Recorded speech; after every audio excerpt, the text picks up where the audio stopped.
Alright. Taco Bell. We're going to Taco Bell. Yes. Haven't been there in over a year. I owe them a great deal of gratitude. I'm surprised no one complained about what I was doing there. I've always wondered what the managers thought of that, because they were all over the news, all over YouTube. That location. That location in particular was ideal for what I needed it for. But it's just used up now. I've been there so many times, and I took advantage of it. But it's just no way would I go there again for what I did before. It's a trap for sure. Everyone knows that now. I'm looking forward to this Taco Bell trip. I'm just doing this for nostalgia. It's Sunday morning. It's early in the morning. Just for fun.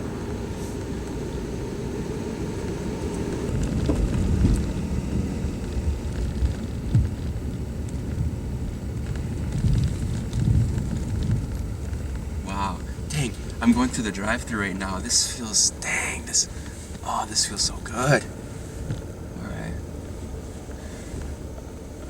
Oh yeah. Some memories here.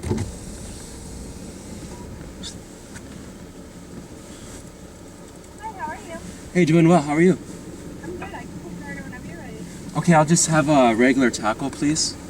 Crunchy or soft? Crunchy, please. Let me know. Yep. So can do 126 or for second window, please. Thank you.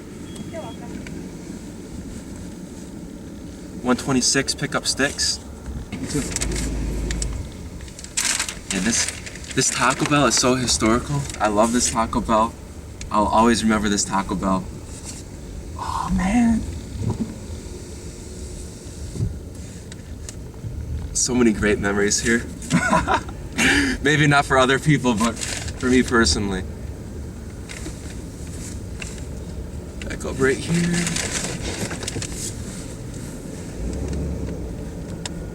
Oh yeah, baby.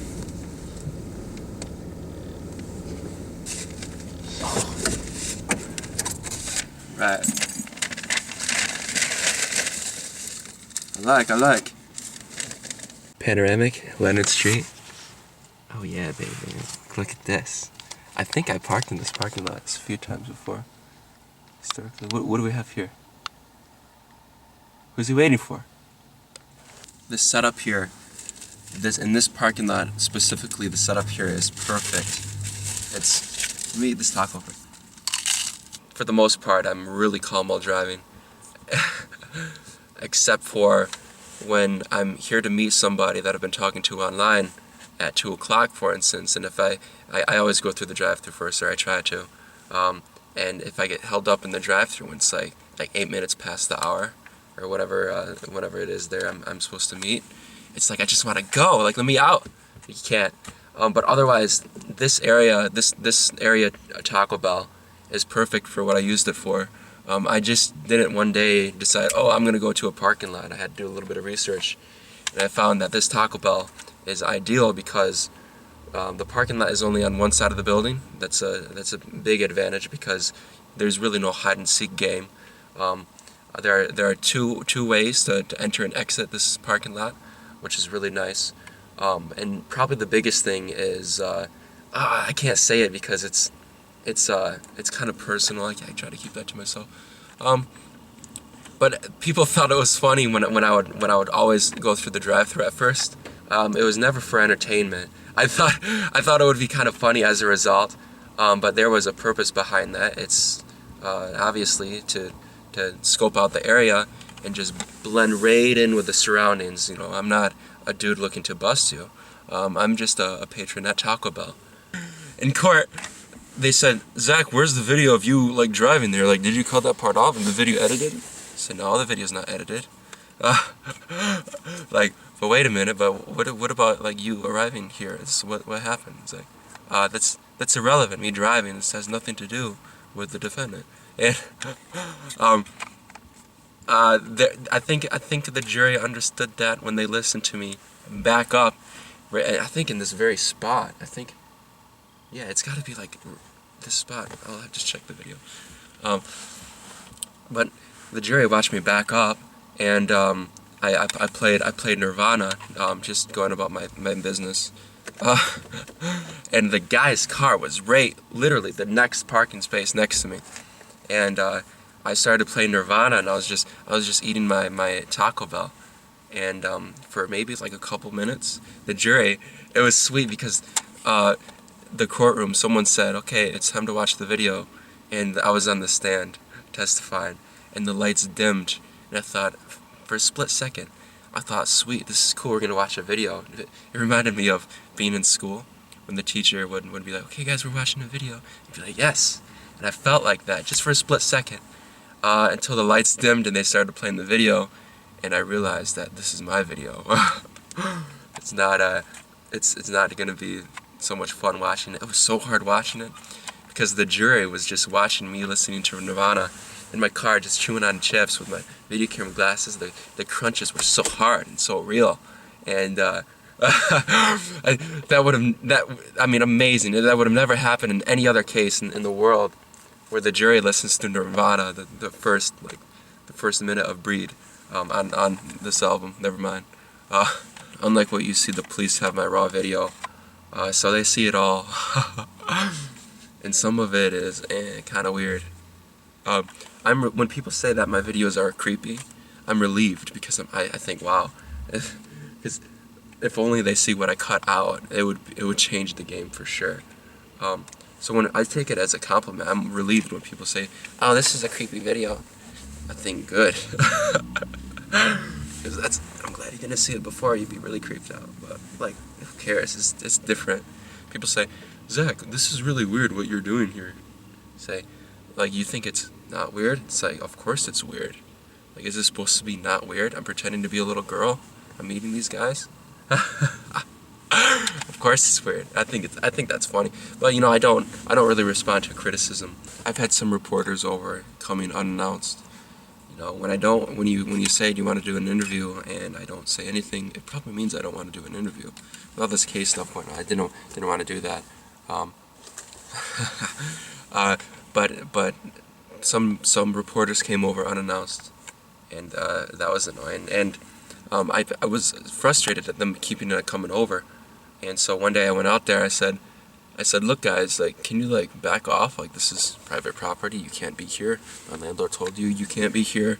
You've been warned multiple times. You can't film here. Blah blah blah. When that happened, the roof to my apartment building was being redone, and the people were scraping the shingles. The shingles, a huge pile of shingles, just was smacked right on the report. I thought, wow, that's perfect. No, just kidding. She was a nice lady. But I don't blame the individual reporters. I blame their bosses, the bigwigs. Those are the people responsible. And you can in part from the individual reporters too. All I told them was, like, guys, get out of here. You're not supposed to be here. That's all I said. And they went back to the station. They hyped it up. They said, oh, in an exclusive interview with the vigilante. Some media outlets have called me a self-proclaimed vigilante. I've never called myself a vigilante, ever. And yet, some stations have said self-proclaimed vigilante, and then some stations call me a vigilante or a video vigilante, and video vigilante, they put it in quotes. Who's the one saying that? Not me. And it's just really stupid. Some of the journalists, I'm a vigilante. I'm not a vigilante, and that was used in court too. Mr. Swears, you called yourself a vigilante. You call yourself a vigilante. Blah blah. Like, look, I never said that. Like, look, okay, yeah, charge me with perjury if you can prove I'm wrong, but you won't find anything there. Like, I'm not a vigilante. I never said I was. Like, shut up. People in court, just pulling things out of their butt. I hate that. I hate that. Don't use it in court. Don't screw with me in court. I hate that. I mean, what the media says and what critics say, big deal. I don't really have as much anger for that as what some people have done physically or intended to do physically in my videos. That makes me boil. For instance, I made a grown man cry once. Grown man, normal guy, arguably. Average intelligence, made him cry. I never felt bad for him. If they've done something so bad and I berate them so hard, and if it really gets down to their core, that's what I want. I don't care if I make someone cry if it means someone else won't. It's not cold-hearted for me to berate somebody and them cry as a result. That's not my problem. I mean, that's screwed up. I don't care about people like that. I really don't. I care about the people that they can harm, not the individuals themselves. So screw that. Made him cry in his own house. In his own house, made him cry. Made a guy cry. You don't feel sorry for him. You must be a sociopath. Look, I'm not a sociopath, and I definitely know that you're not a doctor. Attorneys make lousy doctors, by the way. I know that from a personal reception. The guy I made cry was trying to have sex with a 14-year-old girl. Look, I don't care about him. He didn't care about who he thought to be a 14-year-old girl, getting her drunk, wanting to get her drunk. What the heck? Like, that was weird. That was so screwed up. Does that make me angry? Yeah, it does. Someone who does that, and I wouldn't have made him cry otherwise. But anger always has its place. You have to remember that. Anger is good if you express it right and to the right people. I think anger is a trait. Anger is something that some people reject. Oh, I don't feel angry. Everyone feels anger. Look up the definition of anger. Gotta let it vent. Just be real with people. If someone's doing something you don't like, let them know. So if someone says something like, keep this a secret, don't tell anyone that I did this to you, tell somebody, and they'll be really, really angry. And that's sweet. What that is, it's a transfer of power. Instead of being controlled, you will now feel in control. And that's what you want. You want these people to be angry. You want these people to really freak out. And that leads to their downfall. When you can control people's emotions, notably fear. It feels good. Make them afraid of you. Show no mercy. And have no regrets. Now take a step back and think about this in world sociology. Anger has sparked wars. Anger has sparked many terrible things. But it's also served as almost as a fuel for change. Is when people are angry, change is going to happen. When people are fed up with something, things are about to change. If you've been victimized and you're angry and you express that, hopefully that will lead to change. A change to peace of mind. That's all we want. All we want is justice and peace. This world is so screwed up, though. There's so many cogs in the system that can get stuck. So many incompetent people, perhaps in positions of power, authority, your elders, etc. So many things can go wrong. And it's a battle, it's a struggle, it's a war. Just roadblocks to get through. Mental hurdles and systematic difficulties is what you have to get through.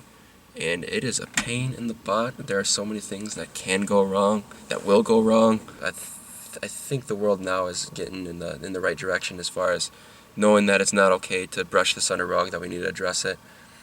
Because it is a very wide-scale problem. It happens every day, every single day, which I have to come out with a video on how to coach and how to aid people to get through that, and what they'll expect and when coming forward against abusers. That'll be a future video. But this video is just kind of light in nature, just to reminisce about Taco Bell and why I think it's important for me. Oh, they took out that building, dang. I'm on Leonard and Alpine right now.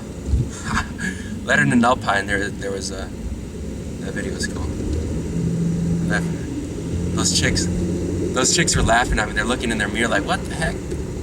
Yeah, you may have seen it earlier, but I carry a skeleton on me. I have a skeleton on me that I haven't told about anyone about. No, a few people know it. In the passenger seat right now. We're going to the cemetery. I also haven't been there in over a year. Looking forward to this. Maybe we'll see some familiar faces. No, just kidding. They're all dead.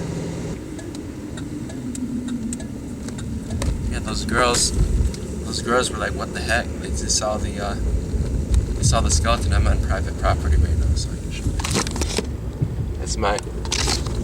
That is the new member of the pack. She's smart, sophisticated, funny, very humorous. Very humorous. Bought her for $1 a few years ago. We've been seeing each other for a few years. So I did indeed purchase her. Human trafficking. It's a skeleton I have. Wow, cool. Wow, this is so. We're at the cemetery. Yeah. Let's park. Not park with my skeleton friend, but my girl.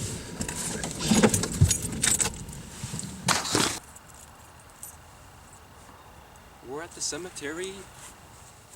The cemetery. Oh yeah, we love the cemetery. The waters are very calm right now. I like it like that right now, because I'm organizing a few things as far as the series goes. But things should get back in the running. Maybe, I don't know, by this century for sure. But look, no, this is a place to be. I mean, really, more than anything else, I like the cemetery because there's no one else here that's alive, and so it's just nice and quiet for filming. All you hear right now is maybe some birds, slight traffic, but more raindrops hitting the ground. So I'm experiencing withdrawals. I've been working a lot more, running a lot more, writing a lot more.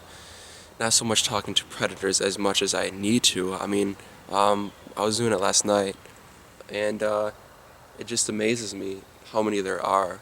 It's like, holy crap, they're everywhere. And it's just overwhelming. It totally is. I want no survivors. None of this with like everywhere crap. You know, I want no survivors. I want there to be no predators everywhere.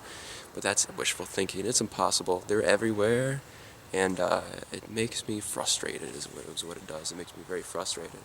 I totally want no survivors. Kill them all. Metaphorically. Metaphorically kill them all. Look. I don't advocate for the violence and deaths of these people. I want them dead in the sense, dead in the victim's minds, dead in the sense that they can't do it again.